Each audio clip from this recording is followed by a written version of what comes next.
Bonjour et bienvenue. Aujourd'hui, on va se pencher sur une analyse de la Parashat Toledot. Et on va s'arrêter sur une histoire qui au premier abord, peut paraître un peu étrange, presque banale en fait. C'est l'histoire d'Isaac qui décide de recreuser les puits que son père Abraham avait déjà creusés. Rien de plus. Et pourtant, derrière cet acte qui sent un peu le déjà-vu, se cache une question qui nous concerne tous. Notre mission, c'est un peu de comprendre ce que ce geste, cette répétition, nous dit sur la tradition, l'innovation, et sur notre propre quête de sens. Alors décortiquons ensemble cette tâche apparemment simple d'Isaac, et voyons le dilemme fondamental qu'elle soulève. Oui, et ce qu'il faut voir tout de suite, c'est que la tâche d'Isaac, ce n'est pas juste un copier-coller. Le texte nous suggère que c'est un défi spirituel complètement différent, et peut-être même plus ardu que celui de son père. On est face à une question centrale en fait. Quelle est la valeur de la continuité, de la fidélité, dans un monde qui nous crie constamment de chercher la nouveauté, la rupture, la découverte quoi. C'est vraiment le cœur du problème. D'accord. Et pour bien mesurer le défi d'Isaac, il faut d'abord se souvenir du personnage qu'était son père. Abraham, c'est le pionnier. Le texte le présente comme un creuseur de sens. L'image est incroyable. Il a creusé la terre et découvert des eaux vives. C'est une métaphore parfaite de sa quête, non ? Il regarde le monde et il refuse de le prendre tel quel. Il cherche un sens là où personne n'en voyait. C'est l'archétype même de l'innovateur. Le service divin d'Abraham, c'est la rupture. C'est la création à partir de rien, ex nihilo. Il ne suit pas une carte, il la dessine. Il ne se contente pas de trouver des puits qui existent déjà, non.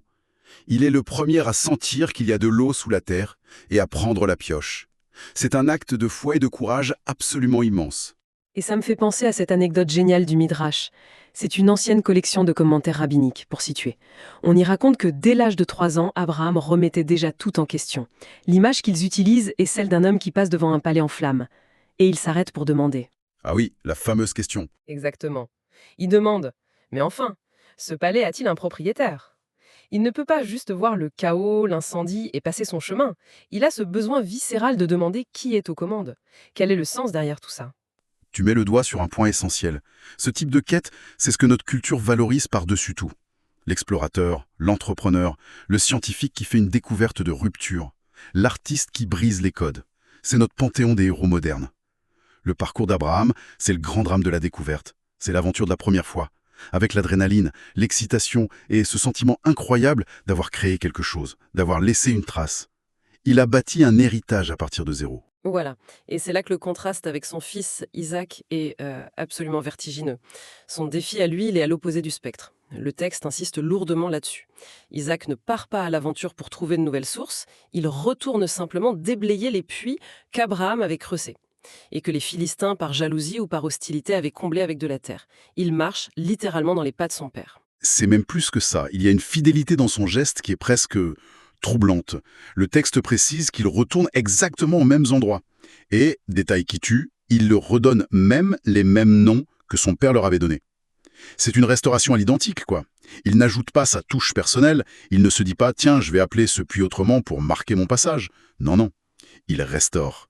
Il efface les outrages du temps pour retrouver l'intention originelle. Attends, mais si on regarde ça froidement, c'est un peu déprimant, non ? Quel accomplissement personnel peut-on trouver dans la simple répétition ? Où est la gloire ? Où est la créativité quand on ne fait que nettoyer le chemin qu'un autre a déjà tracé et nommé ? On a un peu l'impression d'être le concierge de l'héritage, pas l'héritier. C'est exactement le dilemme que le texte nous met sous les yeux. Pour Isaac, il n'y a pas ce drame de la découverte. Et ce qui est fascinant, c'est que le texte utilise Isaac pour parler de nous tous, en fait, de toute personne qui choisit de suivre un chemin déjà tracé. Pense à quelqu'un qui hérite de l'entreprise familiale, ou à quelqu'un qui est élevé dans une tradition, qu'elle soit religieuse ou philosophique, et qui à l'âge adulte décide consciemment de poursuivre sur cette voie. Où est l'aventure spirituelle quand les réponses semblent déjà données ? Oui, on imagine très bien la psychologie de la situation. Le texte la décrit sans phare. Pas de ruée vers de nouvelles sources d'inspiration, pas de sentiment de renouveau personnel. Tout est déjà là, déjà connu, déjà validé. On ne découvre pas la source, on la nettoie.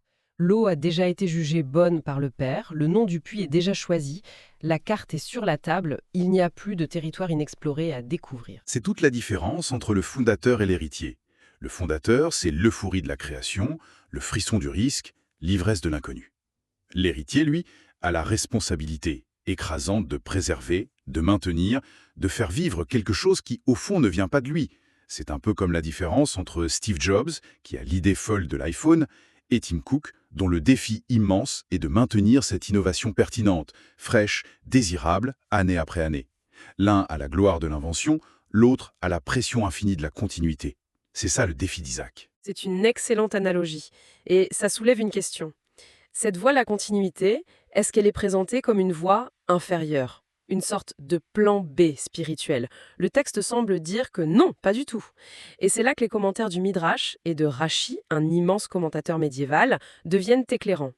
L'analyse nous renvoie à un verset du Deutéronome qui dit « Ces paroles que je te prescris aujourd'hui ».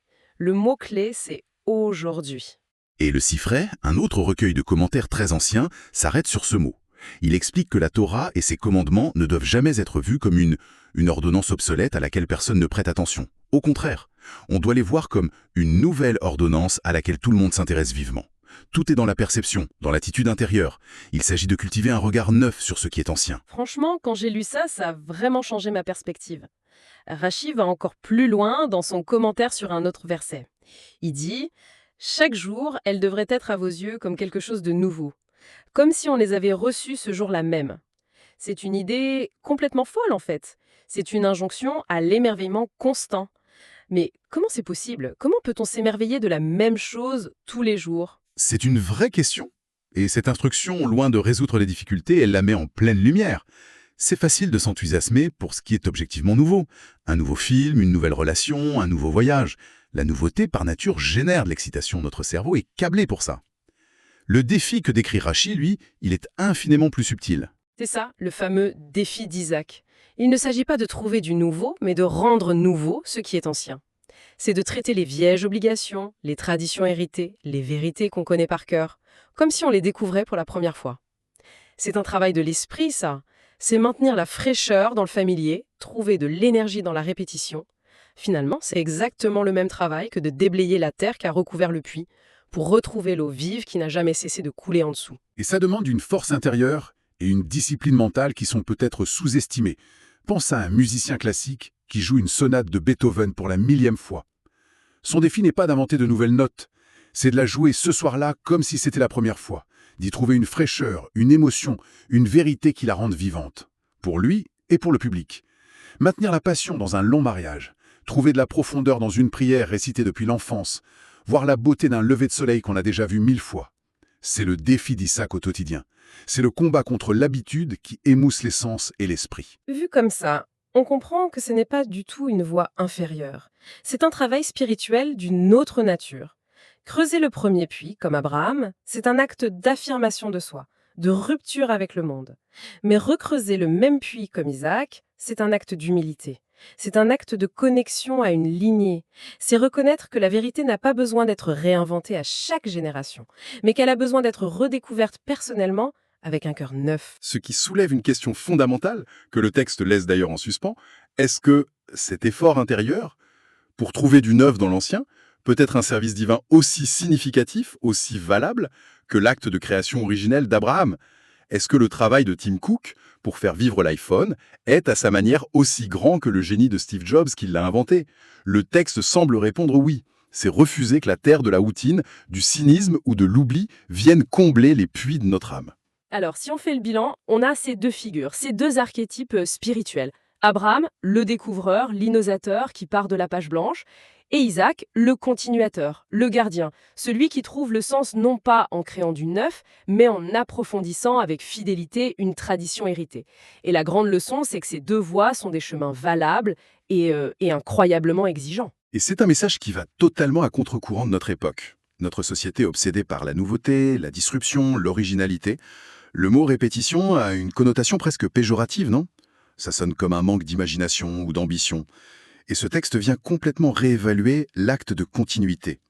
Il suggère que la plus grande aventure n'est peut-être pas de chercher en permanence de nouvelles terres, mais d'apprendre à creuser plus profondément là où l'on se trouve. Qu'est-ce que ça veut dire pour nous? Je crois que cette analyse nous invite à regarder notre propre parcours. Est-ce qu'on est toujours en quête de l'expérience Abraham, du grand moment de rupture, de la révélation qui va tout changer? Ou est-ce qu'il y a une valeur immense à trouver dans l'expérience Isaac, dans la redécouverte patiente et fidèle des vérités qui nous ont été transmises, que ce soit par notre famille, notre culture ou notre propre histoire? C'est toute la question. D'ailleurs, le texte source ne se termine pas sur une réponse toute faite, mais sur des questions à méditer, ce qui est une excellente manière de nous renvoyer à notre propre réflexion. La première est une vraie provocation. Elle nous dit, si on accepte l'idée de l'Ecclésiaste qu'il n'y a rien de nouveau sous le soleil, est-ce que cette idée diminue le sens de notre vie spirituelle, ou est-ce qu'au contraire elle nous libère pour nous engager plus profondément dans les schémas éternels qu'Isaac a choisis? C'est une question vertigineuse. Au premier abord, ça peut sembler déprimant, cette idée que tout a déjà été dit, tout a déjà été fait. Mais peut-être que c'est une libération. La course à la nouveauté est épuisante et peut-être illusoire. Si on accepte que les grandes questions de la vie sont éternelles, peut-être qu'on est libéré de la pression de devoir être original à tout prix. Ça nous permettrait de nous concentrer sur l'essentiel, l'approfondissement personnel, pas la performance. Ça change complètement la perspective. Le but n'est plus d'être le premier à trouver l'eau, mais de boire à la source la plus pure possible, même si elle est connue depuis des millénaires. Le travail n'est plus à l'extérieur, trouver d'autres sources, mais à l'intérieur, se rendre soi-même capable de vraiment goûter l'eau, d'en sentir la fraîcheur, de la laisser nous nourrir. C'est un changement de focus radical. Et la deuxième question est tout aussi percutante. Elle nous interroge sur notre soif d'expérience, parfois un peu compulsive. Je la cite, en gros. La vitalité que l'on recherche dans les nouvelles expériences spirituelles est-elle un carburant essentiel à la croissance, ou alors? Ou alors est-elle une distraction qui nous éloigne du travail plus difficile, mais peut-être plus vrai. Le travail qui consiste à trouver une profondeur infinie dans ce qui a toujours été là. C'est une question qui force à un véritable examen de conscience. Absolument. Est-ce qu'on cherche la nouveauté pour le frisson qu'elle procure, une sorte de consommation spirituelle pour se sentir vivant, ou est-ce un réel besoin pour avancer? La question suggère que ça pourrait être une distraction, une manière élégante d'éviter le travail exigeant, de la fidélité, de la répétition consciente, de l'approfondissement. C'est plus facile de sauter d'une expérience à l'autre que de s'asseoir et de creuser au même endroit jour après jour. Mais c'est peut-être dans ce creusement patient que se trouve la source la plus durable. Trouver l'infini dans le fini, le nouveau dans l'ancien, c'est peut-être ça, le véritable héritage d'Isaac. Deux questions incroyablement puissantes pour finir. Le texte ne nous donne pas de réponse facile et c'est ce qui en fait la richesse. Il nous laisse face à ce choix, cette tension entre la voix d'Abraham et celle d'Isaac, et il suggère que notre propre cheminement se trouve peut-être quelque part entre les deux. Ou plus subtilement dans la sagesse de savoir quand il est temps de partir à l'aventure pour creuser un nouveau puits, et quand il est temps, avec patience et amour, de déblayer la terre qui recouvre ceux qui nous ont précédés. La discussion reste ouverte.